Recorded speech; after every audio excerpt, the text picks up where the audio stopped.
అర్థమైన వాళ్ళు బాగుపడతారు, అర్థం చేసుకున్న వాళ్ళు బాగుపడతారు, అర్థం చేసుకోలేని వాళ్ళు భవిష్యత్తులో నష్టపోయామని బాధపడతా ఉంటారు. ఆ రోజు నేను సెల్ ఫోన్ గురించి మాట్లాడాను. ఈరోజు ఎక్కడికి పోయినా కూడా సెల్ ఫోన్ అయితే అందరికీ అత్యవసర వస్తువు అయిపోయింది. అదే సమయంలో మీరు ఒక్కసారి చూస్తే నేను ఆ రోజు అనేక విషయాల్లో డాక్రా సంఘాలు పెట్టాను. ఈరోజు డాక్రా సంఘాలు మీరు చూస్తే ఏ రాజకీయ పార్టీ అయినా ఆ డాక్రా సంఘాలు లేకపోతే వాళ్ళు ఏమాత్రం కూడా ముందుకు పోలేని పరిస్థితికి వచ్చారు. నేను ఎప్పుడో 25 ఏళ్ళు 30 ఏళ్లకు మునిపే మా ఆడబిడ్డలు కష్టపడుతున్నారు, వంట చేయడం సులభంగా చేయాలని కట్టెల పొయ్యిలో కాకుండా దర్జాగా గ్యాస్ ఉపయోగించేయాలని భారతదేశంలో మొట్టమొదటిసారిగా దీపం పెట్టిన పార్టీ తెలుగుదేశం పార్టీ. ఇప్పుడు రేట్లు పెరిగాయంటే మళ్ళీ ఆలోచించాను. అందుకే 3 సిలిండర్లు ఉచితంగా ఇస్తున్నా. ఇప్పుడే ఒక ఇంటికి పోయాను. కట్టెల పొయ్యి అయితే చాలా కష్టం అయ్యేది నాకు వంట చేయడం. గ్యాస్ కాబట్టి గ్యాస్ వెలిగించాం, కాఫీ పెట్టాం. నేను వాళ్ళకి కాఫీ ఇచ్చి నేను కూడా కాఫీ తాగి ఇక్కడికి వచ్చాను. ఇది మనందరిలో ఆలోచన విధానాల్లో మార్పు రావాలి. అందరం సమానం, అందరికీ సమాన అవకాశాలు ఇవ్వాలి. కొంతమంది సమాజంలో కొన్ని అవకాశాలు అందిపుచ్చుకొని పైకొచ్చారు. మనతో పుట్టిన వాళ్ళు చాలామంది ఇంకా పేదరికంలో ఉన్నారు. ఇంకా కనీస స్టాండర్డ్స్, జీవన ప్రమాణాలు కనీసం లేకుండా బాధపడే పరిస్థితికి వచ్చారు. నేను అందుకని ఈరోజు వచ్చింది ఒక వినూత్నమైన కార్యక్రమంతో మీ ముందుకు వచ్చాను. నేను ఇక్కడ 2 విధాలుగా మీరు చూస్తే, ఒకటి బంగారు కుటుంబాలు. ఇప్పుడే కలెక్టర్ గారు చెప్పారు, దగ్గర దగ్గర 41 మంది ఈ గ్రామంలో అందరికంటే తక్కువ ఆదాయం వచ్చే కుటుంబాలు. అంటే ఇవంతా కూడా 20 లక్షల కుటుంబాలని రాష్ట్రంలో ఎంపిక చేశాం. మీ ఊర్లో 41 చేశాం. అదే సమయంలో నేను ఆలోచించిన విధానం, అట్టడుగు నుండే 20%, పైనుండే 10%. ఈరోజు ఇక్కడ కూర్చున్న వాళ్ళు కొంతమంది మార్గదర్శులు ఉన్నారు.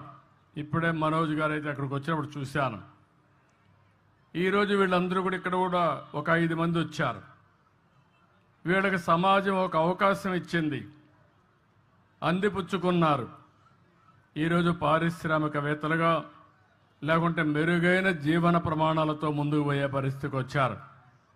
నేను ఒకప్పుడు జన్మభూమి పిలిపించాను, మీరందరూ స్పందించారు.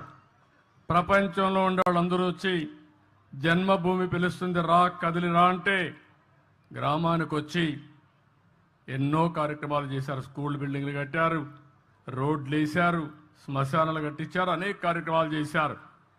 ఈరోజు నేను ఇచ్చే పిలుపు, ఎవరైతే సమాజంలో ఆర్థికంగా పైకొచ్చారో, తెలివితేటలున్నాయో అలాంటి మీరు తిరిగి సమాజానికి ఇవ్వాలి. ఆ రోజు సమాజానికి ఇమ్మని కోరాను. ఇప్పుడు మీతో పుట్టిన వ్యక్తుల్ని పైకి తీసుకొచ్చే బాధ్యత మీకు అప్పచెప్తున్నానని చెప్పి కూడా నేను మీకు తెలియజేస్తున్నా. ఆర్థిక సంస్కరణలు వచ్చాయి. నేనే దీనికి కూడా ఆ రోజు భారతదేశంలో పివి నరసింహారావు గారు ఆర్థిక సంస్కరణలు తీసుకొస్తే సెకండ్ జనరేషన్ రిఫార్మ్స్కి నేనే శ్రీకారం చుట్టాను. ఈరోజు మీరు చూస్తే బ్రహ్మాండమైన రోడ్లు వచ్చాయి. ఒకప్పుడు హైదరాబాద్ విజయవాడ రోడ్డు చూసేవాళ్ళం.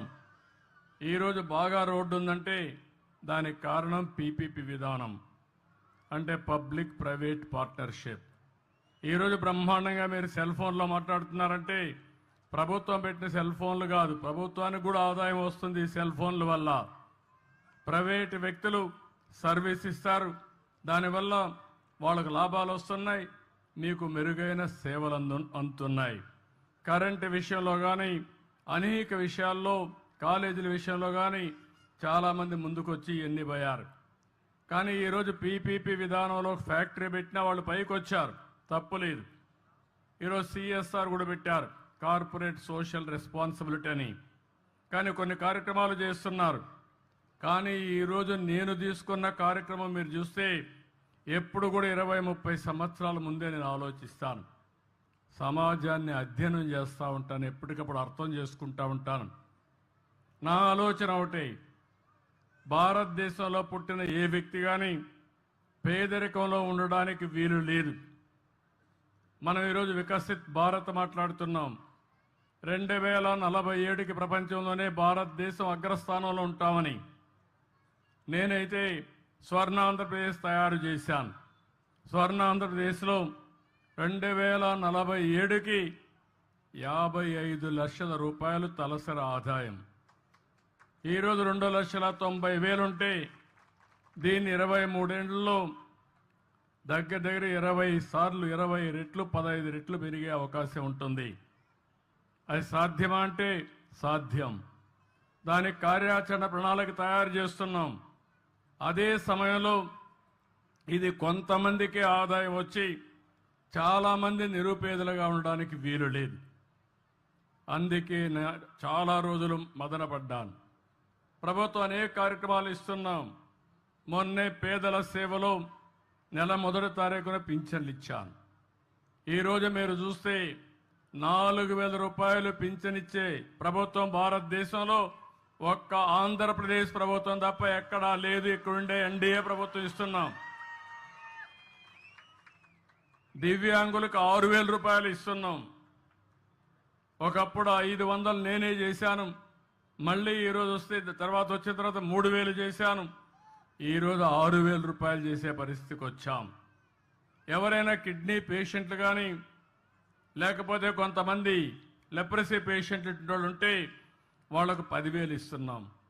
బెడ్కి పరిమితమైనటువంటి వ్యక్తులకి కుటుంబ సభ్యుల్ని కొంతవరకు ఆదుకోవాలని 15,000 రూపాయలు ఇస్తున్నాం.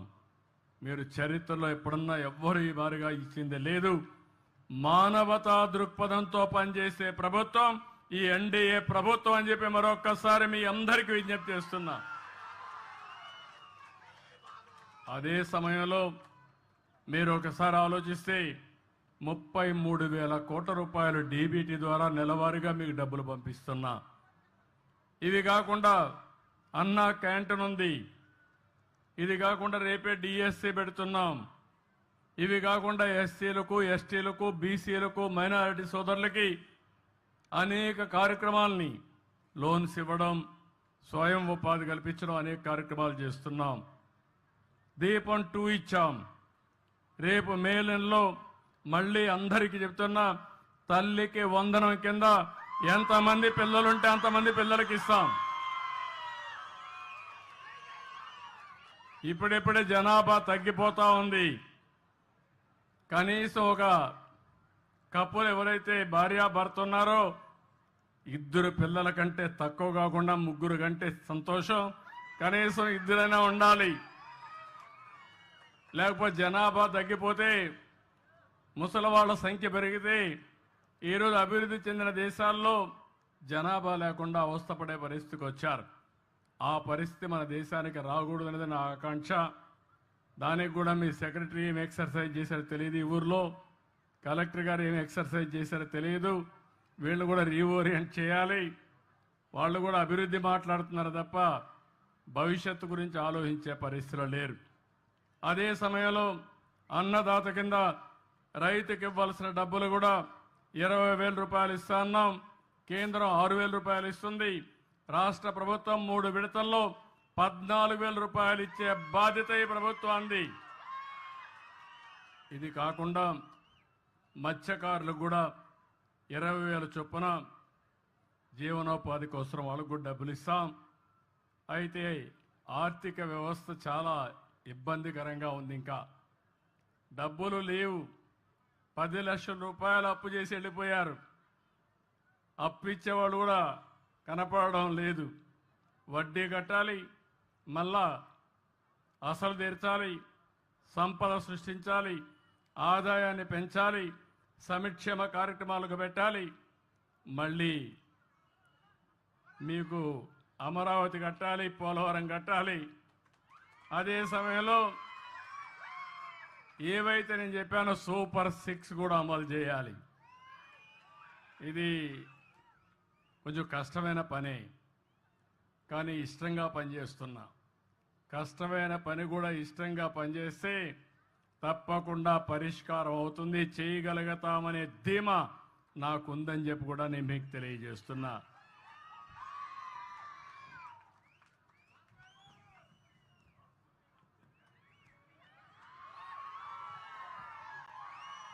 ఇక్కడికి వచ్చినప్పుడు మిగిలిన విషయాలు నేను మళ్ళీ మాట్లాడతా. ఇక్కడికి వచ్చినప్పుడు ఈ ఊర్లో 1073 కుటుంబాలు ఉన్నాయి. నేను ఒక విషయం మీకు చెప్పాను, ఇక్కడ మార్గదర్శులు ఉన్నారు. ఇంకొక పక్క 41 బంగారు కుటుంబాలు, ఒక 5 మంది మార్గదర్శులు ఉన్నారు. వాళ్ళు మాట్లాడిస్తాను. నా ఉద్దేశం ఒకటి, ఇంటికి కావలసిన అవసరాలు తీర్చే బాధ్యత నాది, గ్రామానికి కావలసిన అవసరాలు తీర్చే బాధ్యత నాది. పేదవాళ్ళందరినీ ఆదుకునే విధంగా కార్యక్రమాలు చేపడతాం. కానీ పైనుండే మీరు, కింద నుండే 41 కుటుంబాలని అందరితో సమానంగా పైకి తీసుకొచ్చే బాధ్యత ఈ మార్గదర్శులకు అప్పచెప్తున్నానని చెప్పి కూడా నేను మీకు తెలియజేస్తున్నా. ఈరోజు ఓసారి నేను కూడా ఒక గ్రామంలోనే పుట్టా. 6-7 కిలోమీటర్లు నడిచి హై స్కూల్కి వెళ్ళాను. ఇప్పుడు పిల్లలు బెటరు.